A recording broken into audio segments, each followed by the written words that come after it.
Hello friends, मैं अंतरिक्ष माथुर हूँ। आज हम लोग स्ट्रक्चर ऑफ एटम पढ़ेंगे। तो जैसा कि हमने पिछले चैप्टर एटम्स एंड मॉलिक्यूल्स में देखा था, डाल्टन्स एटॉमिक थ्योरी। तो डाल्टन्स एटॉमिक थ्योरी में हमने देखा था कि atom is not further divisible, मतलब एटम के और हिस्से नहीं हो सकते। एटम सबसे छोटे पार्टिकल है जो एग्जिस्ट करती है।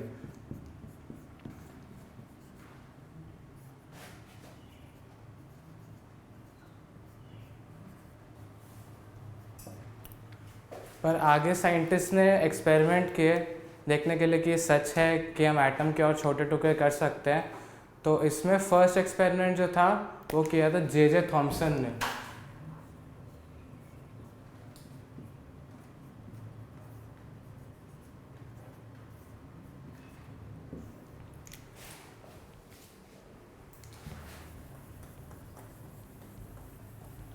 जे थॉमसन ने कैथोड रे एक्सपेरिमेंट किया था। तो कैथोड रे एक्सपेरिमेंट क्या था? उसमें ऐसा एक ग्लास ट्यूब था और यहाँ पे एक कैथोड, यहाँ एक एनोड, यहाँ पे गैस का इनलेट था।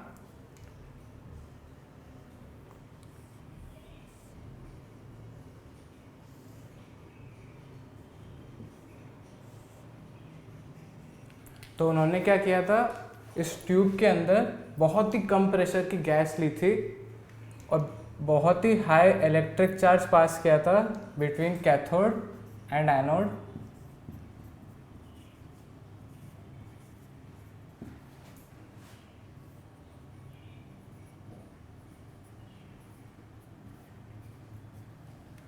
तो अब इस एक्सपेरिमेंट में उन्होंने क्या दिखा, उन्होंने यहाँ पे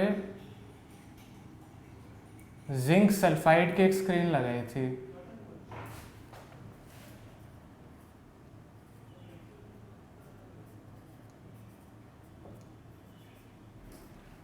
और जैसे इन्होंने इलेक्ट्रिक करंट पास किया इसमें, तो उन्हें दिखा कि ऐसे एक रेज जा रही हैं फ्रॉम कैथोड टू एनोड, और यहाँ पे जो जिंक सल्फाइड है वो बिल्कुल चमक रहा था क्योंकि ये है एक फॉस्फोरेसेंट मटेरियल।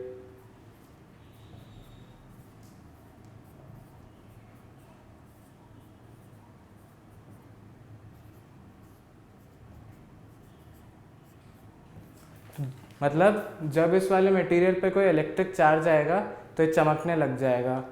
तो अब जब इन्हें यहाँ पे चमक दिखी तो मतलब उन्हें पता चला कि ये जो रेज हैं ये कैथोड टू एनोड जा रही हैं और उसलिए यहाँ चमक रहा है।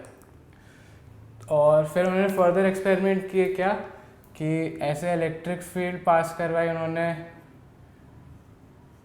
तो उन्हें दिखा कि ये बेंड होएंगी। फिर उन्होंने ऐसे ही मैग्नेटिक फील्ड पास कराई, मतलब मैग्नेट ला ऐसे करके, तो कभी रिपेल करी थी कभी ऐसे अट्रैक्ट करी थी। तो इस एक्सपेरिमेंट से उन्होंने कंक्लूड किया कि ये जो रेज हैं इनमें नेगेटिवली चार्ज पार्टिकल्स हैं।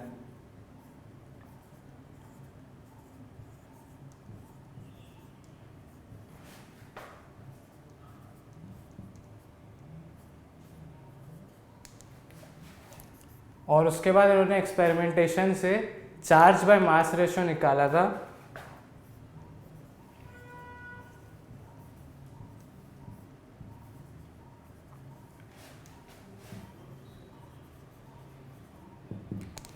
तो इस चार्ज बाय मास रेशियो से उन्हें पता चला कि ये रेज के जो कॉन्स्टिट्यूएंट पार्टिकल हैं उनका मास 1/2000 टाइम्स था than mass of hydrogen atom, जो कि उस टाइम पे पता था कि सबसे स्मॉलेस्ट पार्टिकल है।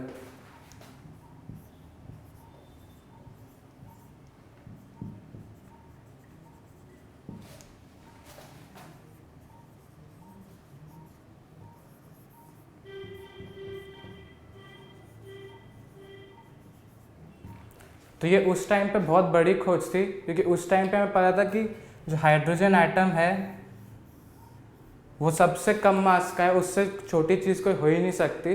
और इस एक्सपेरिमेंट से हमें पता चला कि एक और पार्टिकल हमें मिला जिसका मास 1/2000 टाइम्स है। तो इस पार्टिकल को जे थॉमसन ने नाम दिया इलेक्ट्रॉन।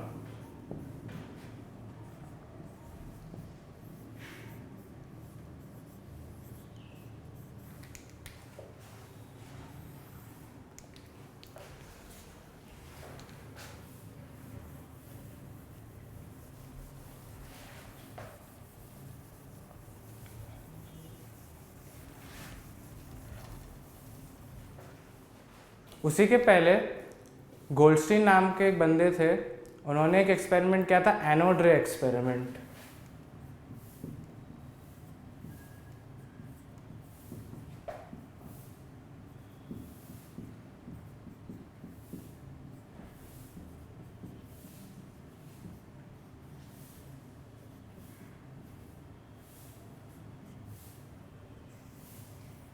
ये भी काफ़ी तर कैथोड रे एक्सपेरिमेंट की तरह ही था, बस इसमें कुछ छोटे छोटे डिफरेंसेस थे। ऐसा एक ग्लास ट्यूब था, फिर इलेक्ट्रोड्स थे,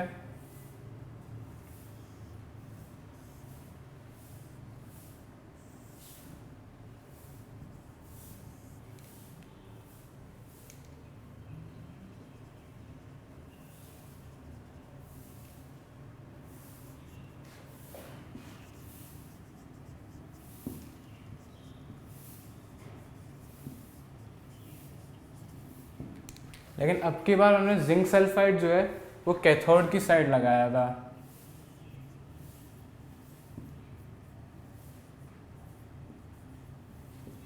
और कैथोड जो लिया था वो परफोरेटेड कैथोड लिया था, माने उसमें छोटे छेद थे। ऐसे अगर कैथोड है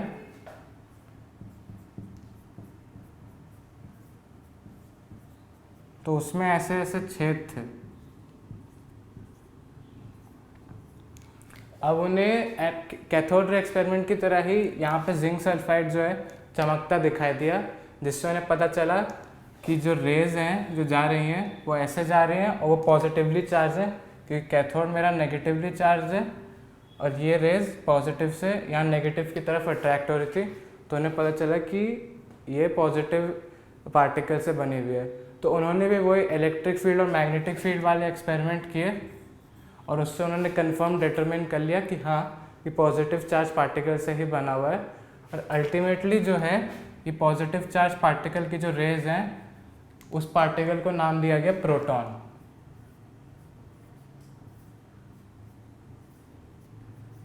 प्रोटॉन का उन्होंने मास डिटरमिन किया तो वो हाइड्रोजन एटम के बराबर आ रहा था, यानी कि 2000 टाइम्स मास ऑफ इलेक्ट्रॉन।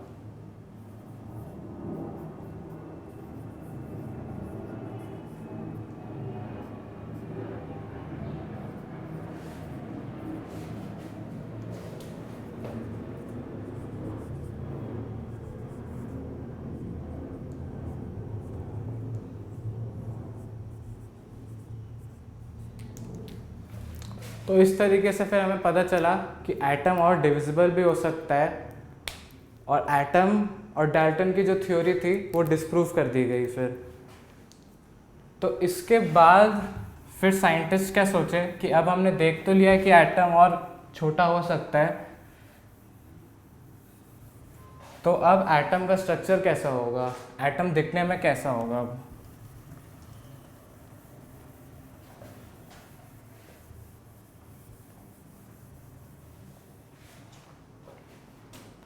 तो फर्स्ट एटम का जो मॉडल दिया था वो जे थॉम्सन ने ही दिया था।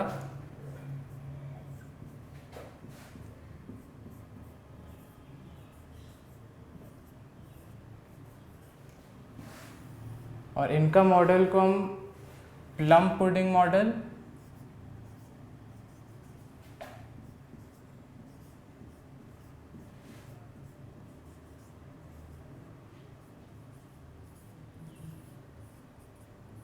या फिर वाटरमेलन मॉडल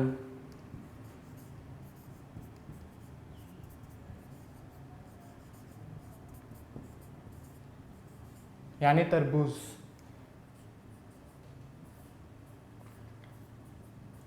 इन दोनों नाम से भी जानते हैं। तो इन्होंने क्या कहा कि जैसा तरबूज होता है, तरबूज का जो लाल हिस्सा है वो कहते हैं पॉजिटिव चार्ज जैसा है,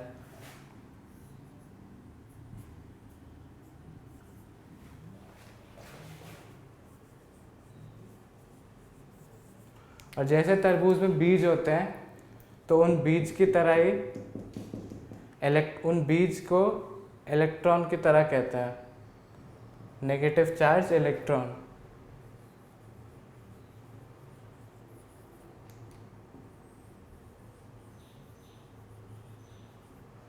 तो जे थॉमसन का कहना था कि एटम जो है वो एक तरबूज जैसा है जिसमें रेड पार्ट जो है उसमें सारा पॉजिटिव चार्ज है और जो उसमें जो बीज हैं बीच बीच में वो सब नेगेटिव चार्ज इलेक्ट्रॉन है। तो अब इस मॉडल से ये तो पता चल गया कि एटम न्यूट्रल होता है, ये इसने एक्सप्लेन किया था तो उस टाइम एक्सेप्ट भी हो गया था।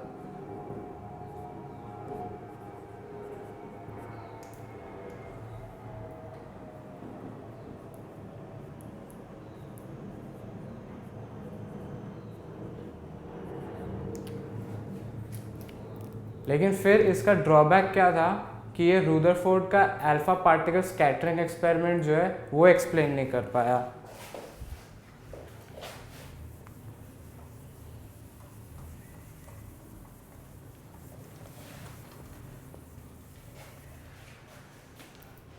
रुदरफोर्ड्स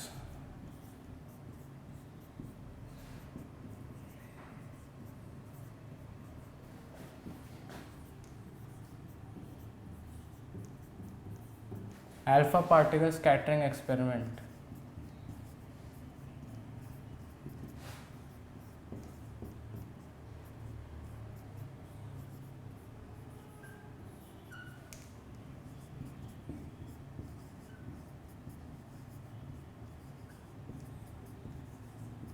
ये एक्सपेरिमेंट रुदरफोर्ड ने किया था और इसके जो रिजल्ट थे वो थॉमसन मॉडल से नहीं आ पा रहे थे तो इसलिए वो रिजेक्ट कर दिया गया था। तो अब ये एक्सपेरिमेंट था क्या?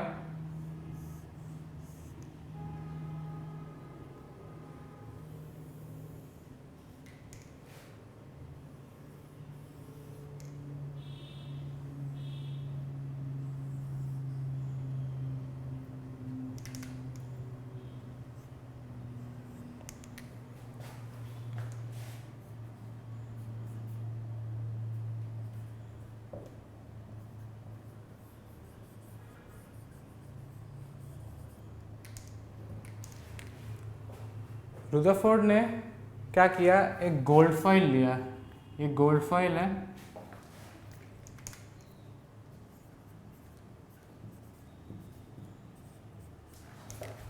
और ये गोल्ड फॉइल इन्होंने लिया क्योंकि बहुत पतला है, तकरीबन 1000 एटम्स थे ये।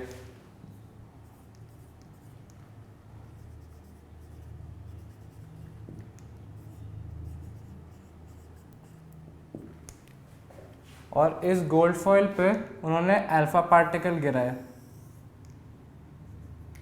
तो थॉमसन मॉडल के हिसाब से क्या होना चाहिए था कि कुछ छोटे छोटे डिफ्लेक्शन पे वो चले जाने चाहिए थे, लेकिन उन्होंने क्या देखा कि बहुत सारे जो पार्टिकल हैं, काफ़ी सारे जो पार्टिकल हैं वो बिल्कुल सीधा जाके यहीं टकरा रहे हैं, बिल्कुल सीधा। फिर उससे थोड़े छोटे नंबर के जो पार्टिकल्स थे वो थोड़े हल्के डिफ्लेक्शन पे जा रहे थे, कहीं यहाँ टकरा रहे थे। फिर उससे बहुत ही कम जो थे पार्टिकल वो कहीं ज़्यादा डिफ्लेक्शन पे जाके यहाँ कहीं टकरा रहे थे। और अराउंड 1 in 12,000, 12,000 में पार्टिकल जो था वो बिल्कुल वापस ऐसे ही पीछे आ जाता था।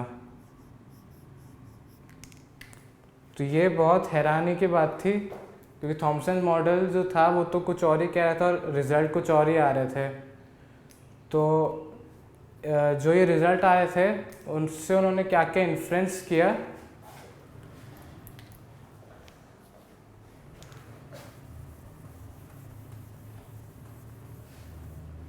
पहली चीज़ जो उन्होंने इन्फर की कि बहुत सारे पार्टिकल सीधा ही जा रहे थे, उससे उन्होंने इन्फर किया कि एटम के अंदर ज़्यादातर जो स्पेस है वो बिल्कुल खाली है।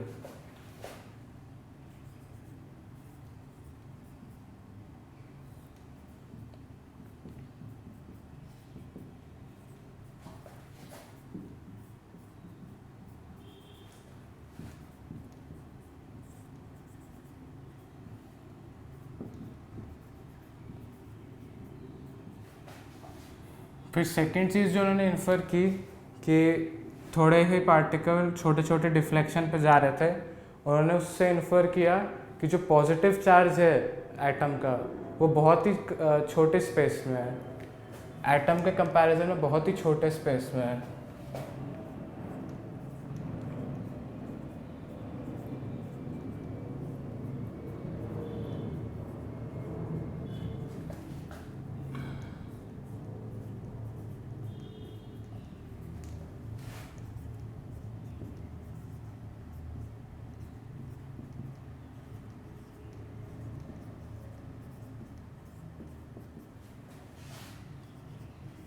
थर्ड चीज़ जो उन्होंने इन्फर की इस चीज़ से कि एक 12,000 में जो था पार्टिकल वो बिल्कुल वापस आ जा रहा था, तो उससे उन्होंने क्या इन्फर किया कि जो एटम का सारा पॉजिटिव चार्ज और जो मास है वो बिल्कुल छोटी सी जगह में है।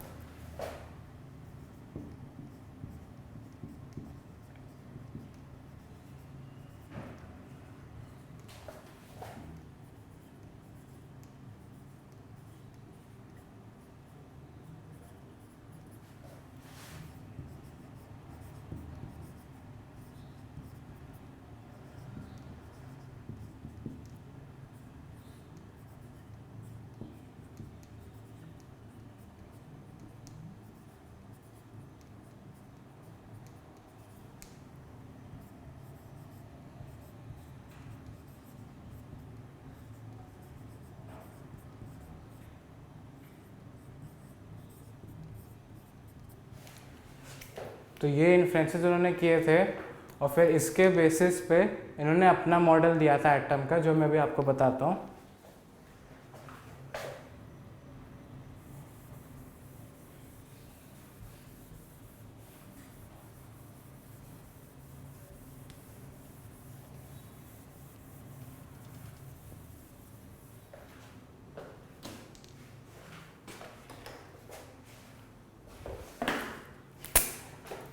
तो ये है रुदरफोर्ड्स मॉडल ऑफ एटम।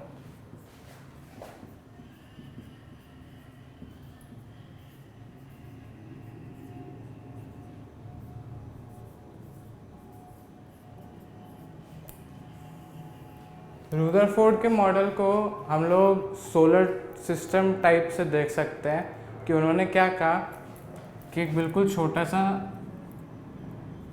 न्यूक्लियस है, इन्होंने टर्म दिया न्यूक्लियस।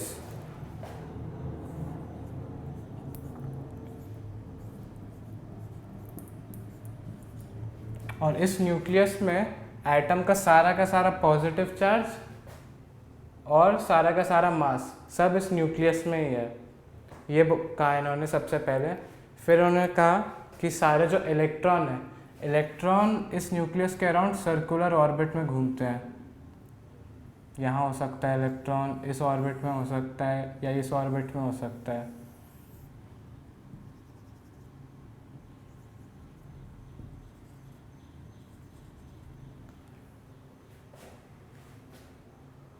तो ये था रुदरफोर्ड मॉडल। उन्होंने कहा कि एक छोटा सा न्यूक्लियस है, न्यूक्लियस के अराउंड इलेक्ट्रॉन जो है उस सर्कुलर ऑर्बिट में जो है ऐसे घूम रहे हैं न्यूक्लियस के अराउंड।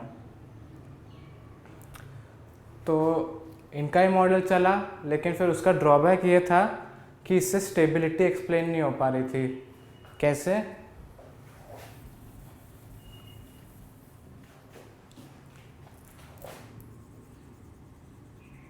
ये अगर न्यूक्लियस है,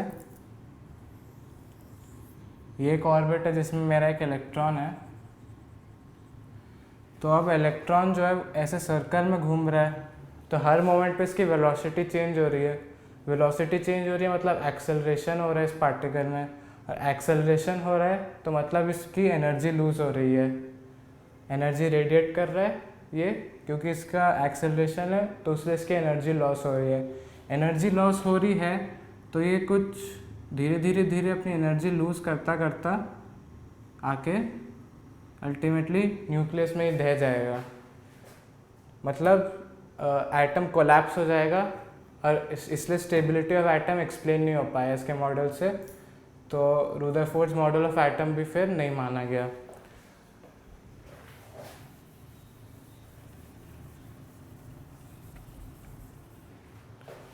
तो रुदरफोर्ड मॉडल ऑफ एटम नहीं माना गया, तो उसके बाद आए बोर ने अपना मॉडल ऑफ एटम दिया।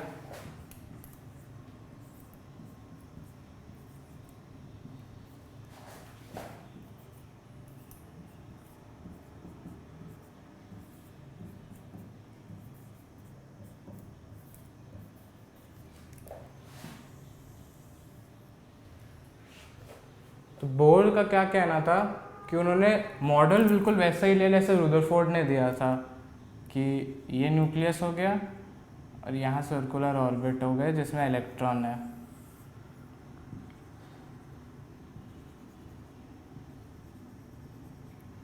लेकिन अब इन्होंने क्या पॉइंट दिया कि ये जो ऑर्बिट है ये ऐसा नहीं कि कोई भी ऑर्बिट हो जाए, कि ये हो जाए या ये हो जाए, नहीं, इन्होंने कहा कि ऐसा नहीं होगा, कोई स्पेसिफिक ऑर्बिट ही होंगे जिसमें इलेक्ट्रॉन हो सकता है।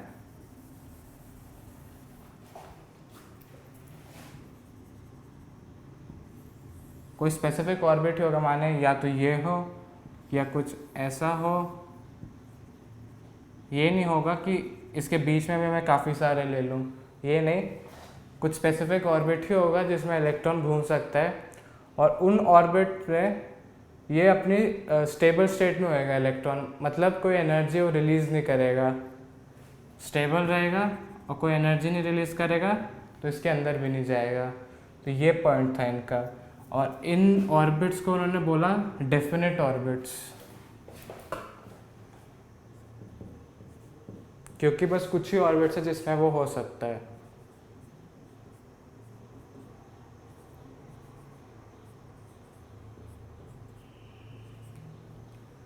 ये था बोर्स मॉडल ऑफ एटम।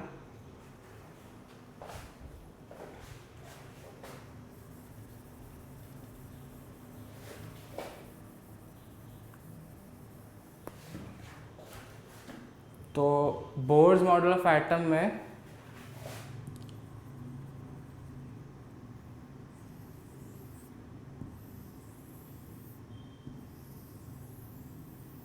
ऐसे शेल में इलेक्ट्रॉन थे और शेल्स को नाम दिया गया, जैसे सबसे अंदर वाला हो गया के शेल, फिर उसके बाहर वाला हो गया एल शेल, फिर उसके बाहर वाला हो गया एम शेल। ऐसे ही और बढ़ता रहेगा, जैसे इसके बाहर वाला भी ऑर्बिट जो होगा वो होगा एन शेल, या फिर के एल एम एन हो सकता है, या फिर first orbit, second orbit, third orbit, fourth orbit.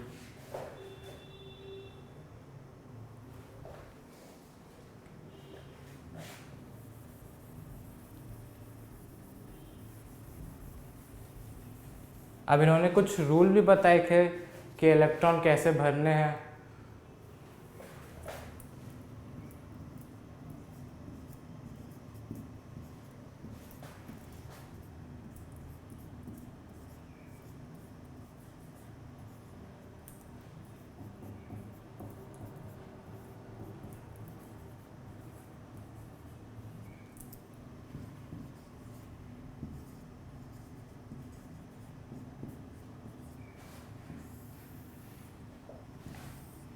तो फर्स्ट रूल इनका जो था वो था कि एक ऑर्बिट में मैक्सिमम 2n² टाइम्स इलेक्ट्रॉन आ सकते हैं। मतलब मैं आपको बताता हूँ,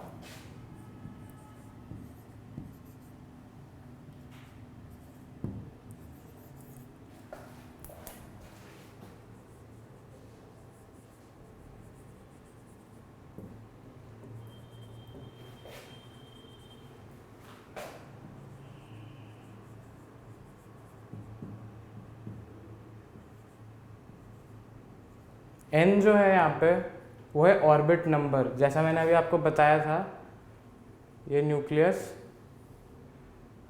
ये मेरा फर्स्ट ऑर्बिट, ये मेरा सेकंड ऑर्बिट, ये मेरा थर्ड ऑर्बिट, और ऐसे।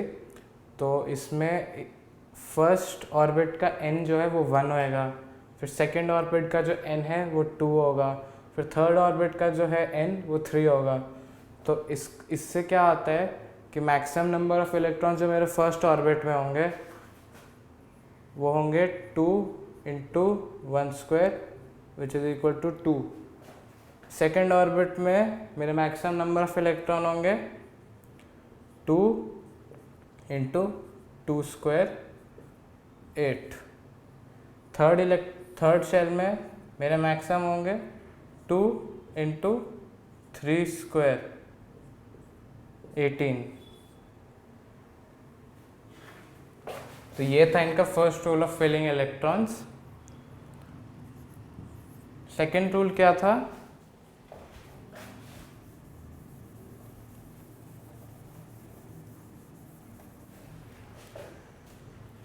कि कोई भी एटम में जो सबसे आउटर मोस्ट शेल है, सबसे बाहरी शेल जो है, उसमें मैक्सिमम 8 इलेक्ट्रॉन्स ही होंगे। जैसे अगर कोई एटम है जिसमें 2 शेल हैं, तो उसके सेकेंड वाले शेल में मैक्सिमम नंबर ऑफ इलेक्ट्रॉन 8 ही होंगे, उससे ज़्यादा नहीं हो सकते हैं।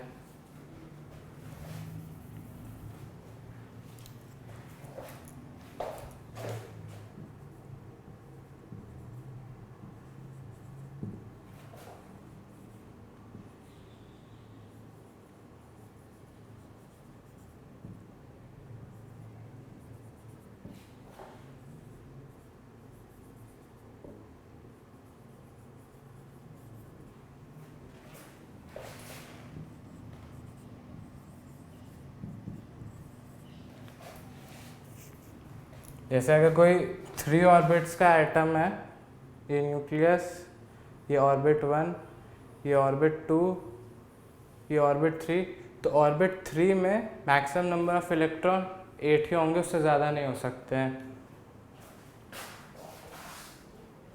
तो ये हो गया इनका सेकेंड रूल।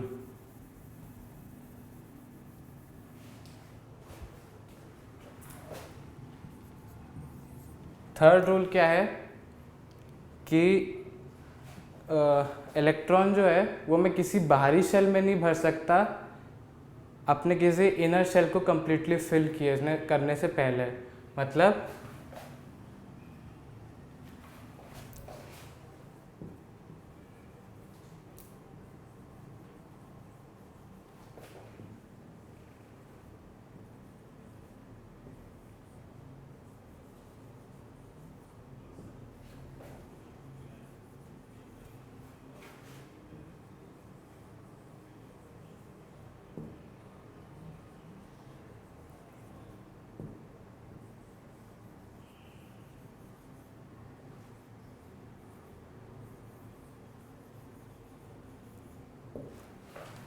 अगर जैसे मेरा कोई एटम है जिसमें मेरा न्यूक्लियस हो गया, first shell, second shell, third shell, तो मैं थर्ड शेल में तब तक इलेक्ट्रॉन नहीं भर सकता जब तक मैं फर्स्ट शेल में भी भर दूं, उसके बाद सेकंड शेल में भी भर दूं, उसी के बाद जाके मैं थर्ड शेल पे आ सकता हूँ। ये नहीं कि मैं पहले थर्ड शेल में भर दिया, फिर सेकंड में भर दिया, फिर फर्स्ट में भर दिया, ये नहीं चलेगा। पहले फर्स्ट पूरा भरना है, फिर सेकंड पूरा भरना है, उसी के बाद आके थर्ड भरना है। तो ये थे इनके 3 रूल इलेक्ट्रॉन भरने के लिए।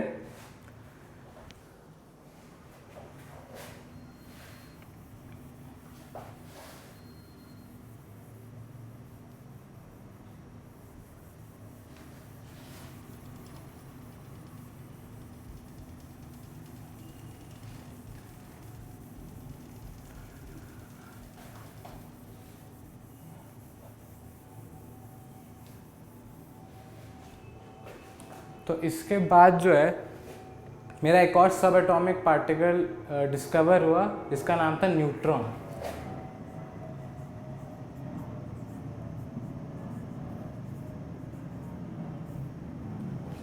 न्यूट्रॉन जो है वो चैडविक ने डिस्कवर किया था और इसका जो मास है वो प्रोटॉन के बराबर ही है, उससे थोड़ा सा कम है लेकिन उसी के बराबर हम कहते हैं उसको। तो इसका चार्ज 0 है और इसका मास प्रोटॉन के बराबर है। तो मैं अभी आपको एक टेबल बना के देता हूँ इन तीनों पार्टिकल्स की, जो आपके लिए काफ़ी हेल्पफुल रहेगी।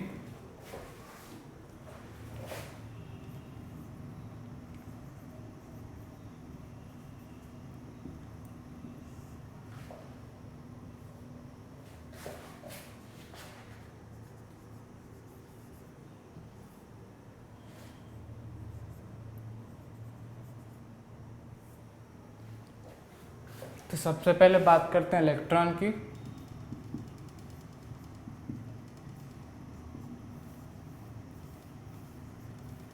तो इलेक्ट्रॉन का चार्ज होता है -1.6 इंटू 10⁻⁻⁹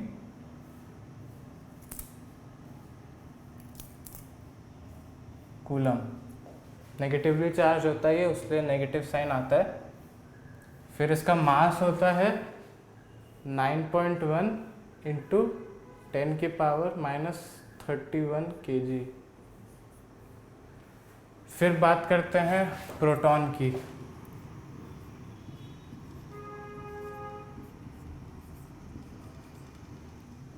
प्रोटॉन का भी चार्ज इतना ही होता है, बिल्कुल बराबर।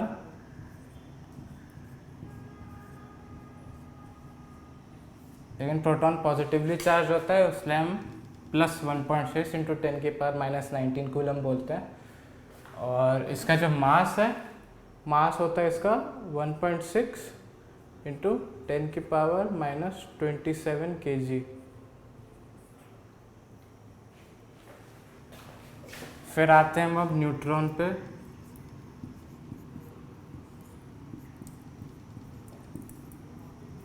तो न्यूट्रॉन का जैसे मैंने अभी आपको बताया, उसका चार्ज होता है 0, चार्जलेस होता है वो, और उसका मास जो है वो लगभग प्रोटॉन के ही बराबर होता है।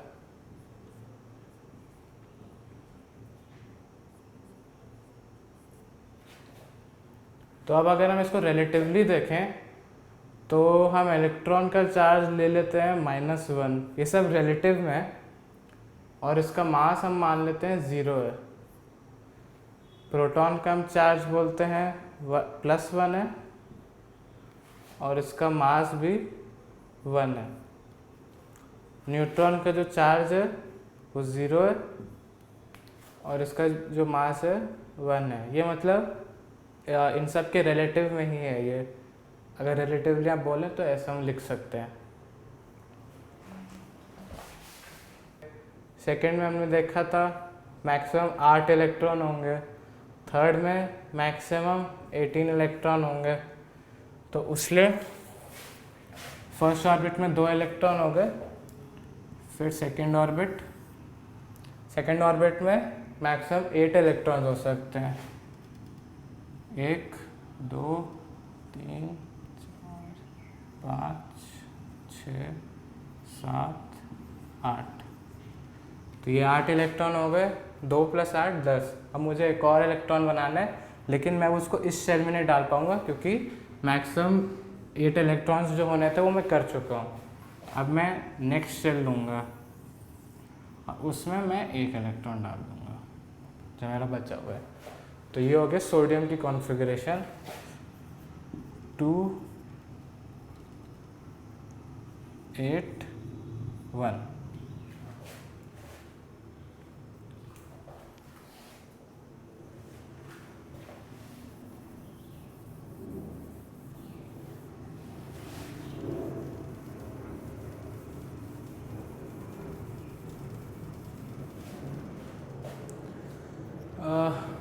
अब अगर मैं नियॉन की कॉन्फ़िगरेशन लूँ, नियॉन क्या है? एक नोबल गैस है।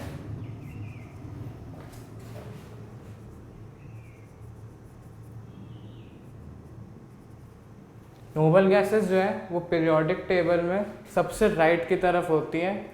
18th ग्रुप जो है उसमें सारी नोबल गैसेस होती हैं, और इनका फीचर क्या होता है? इनका आउटर मोस्ट जो ऑर्बिट होता है, शेल,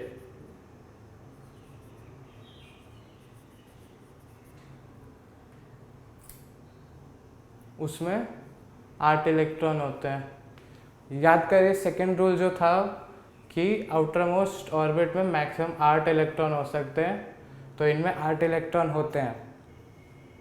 तो उसकी वजह से ये बिल्कुल इनर्ट होती हैं। इनर्ट माने किसी भी चीज़ से रिएक्ट नहीं करती हैं, अपने में ही ऐसे ही रहती हैं, किसी चीज़ से रिएक्ट नहीं करती हैं। तो नियॉन में 10 इलेक्ट्रॉन होते हैं। तो इसका एटम कैसा होगा? ये हो गया फर्स्ट शेल में 2 इलेक्ट्रॉन, फिर सेकेंड शेल में 8 इलेक्ट्रॉन।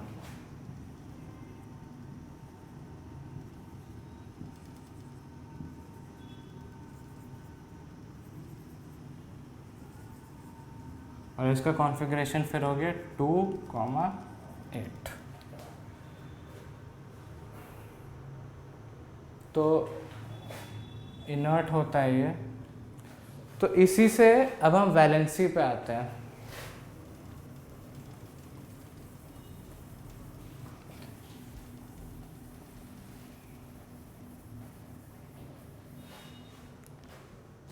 पहले एक टर्म मैं आपको बताता हूँ, वैलेंस इलेक्ट्रॉन।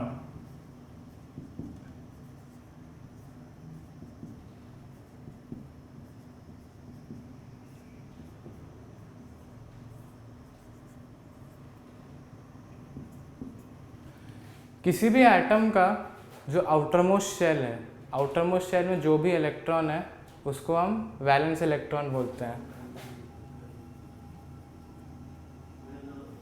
जैसे अगर मैं फिर से सोडियम का एग्जांपल लूँ,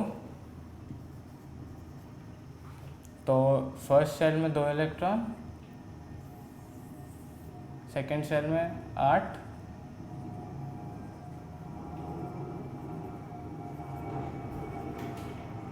थर्ड शेल में 1। तो ये जो 1 इलेक्ट्रॉन है ये है वैलेंस इलेक्ट्रॉन। आउटरमोस्ट शेल में जो इलेक्ट्रॉन है वो वैलेंस इलेक्ट्रॉन है। अगर फिर नियॉन का एग्जांपल लें तो नियॉन में बस ये वाला शेल, ये इलेक्ट्रॉन नहीं है, 10 इलेक्ट्रॉन होते हैं उसमें। तो ये हो गया नियॉन।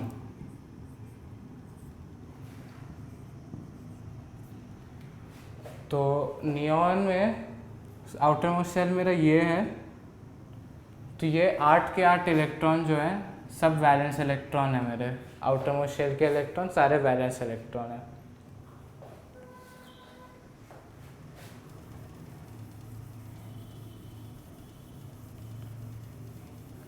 तो इससे आता हूँ मैं वैलेंसी पे।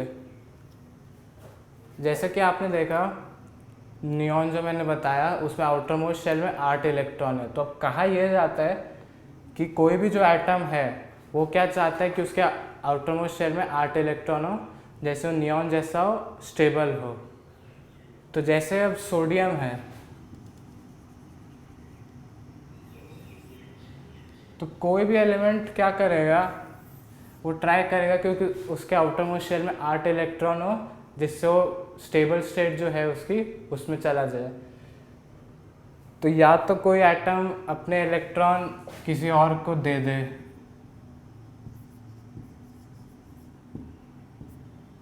या फिर वो क्या कर सकता है कि किसी और एटम से कुछ इलेक्ट्रॉन ले ले,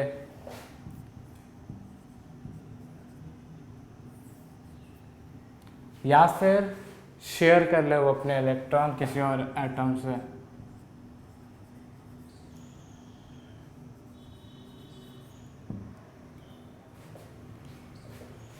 तो गिव का क्या एग्जाम्पल है, सोडियम।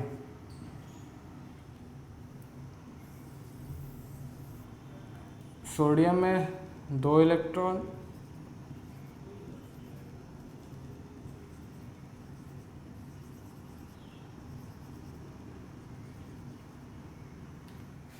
अब सोडियम अगर चाहता है कि उसके आउटरमोस्ट शेल में 8 इलेक्ट्रॉन हो, तो उसके लिए सबसे आसान चीज़ क्या है कि वो अपना ये इलेक्ट्रॉन किसी और एटम को दे दे। जैसे फिर इसका बस ये शेल बचेगा, उसमें उसके पास 8 इलेक्ट्रॉन है, बिल्कुल स्टेबल रहेगा। तो अब ये किसी और एटम को अगर ये अपना ये वाला इलेक्ट्रॉन दे दे तो फिर ये बिल्कुल स्टेबल हो जाएगा। तो इसने 1 इलेक्ट्रॉन दिया, तो हम कहते हैं कि इसकी वैलेंसी जो है वो है 1।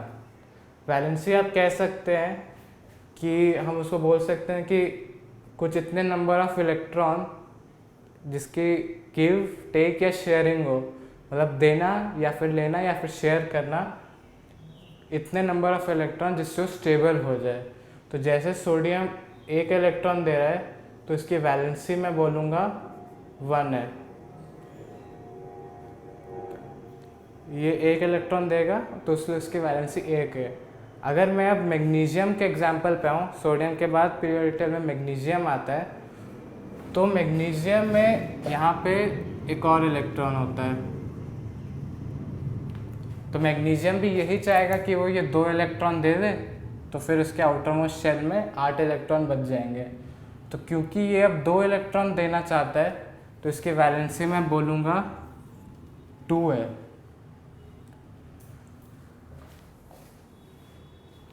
अब अगर मैं फ्लोरीन का एग्जांपल लेता हूँ,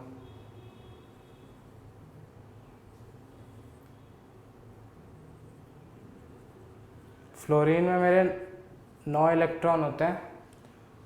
तो मैं अगर अब फ्लोरीन का एग्जांपल लूँ,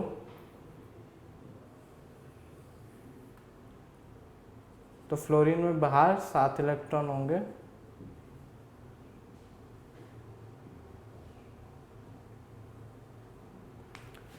तो फ्लोरीन अगर चाहता है कि उसके आउटरमोस्ट शेल में 8 इलेक्ट्रॉन हो, तो उसके लिए सबसे आसान क्या होगा कि वो 1 इलेक्ट्रॉन ले ले किसी और एटम, जैसे सोडियम है, सोडियम से 1 इलेक्ट्रॉन अपने पास ले ले, तो इसके आउटरमोस्ट शेल में फिर 8 इलेक्ट्रॉन हो जाएंगे और फिर ये स्टेबल हो जाएगा। तो अभी मैं इसकी वैलेंसी बोलूँगा इसकी भी 1 है। क्यों? क्योंकि ये 1 इलेक्ट्रॉन लेके बिल्कुल स्टेबल हो जाएगा। अगर मैं बात करूं ऑक्सीजन की,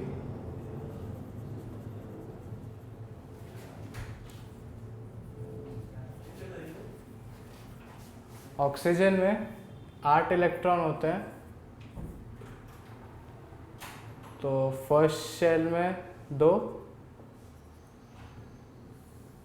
सेकंड शेल में 6।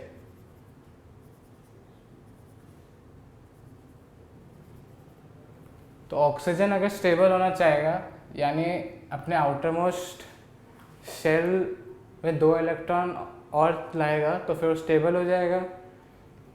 तो वो किसी और एटम से 2 इलेक्ट्रॉन अगर लेगा तो स्टेबल हो जाएगा। जैसे या तो 2 सोडियम से वो ले ले इलेक्ट्रॉन, या फिर 1 मैग्नीशियम से 2 इलेक्ट्रॉन ले ले। तो मैं इसकी वैलेंसी बोलूँगा 2 है। तो ये हो गया एक और टेक का एग्जाम्पल। ऑक्सीजन के पास एक और ऑप्शन भी है, ऑक्सीजन एक और तरीके से भी स्टेबल हो सकता है।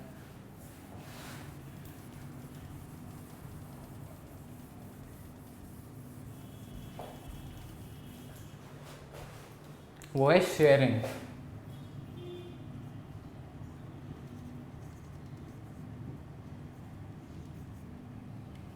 शेयरिंग कैसे? ऑक्सीजन के पास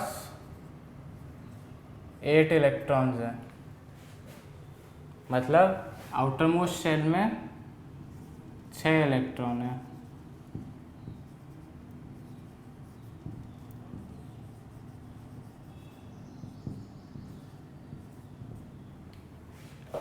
तो अगर एक ऑक्सीजन एटम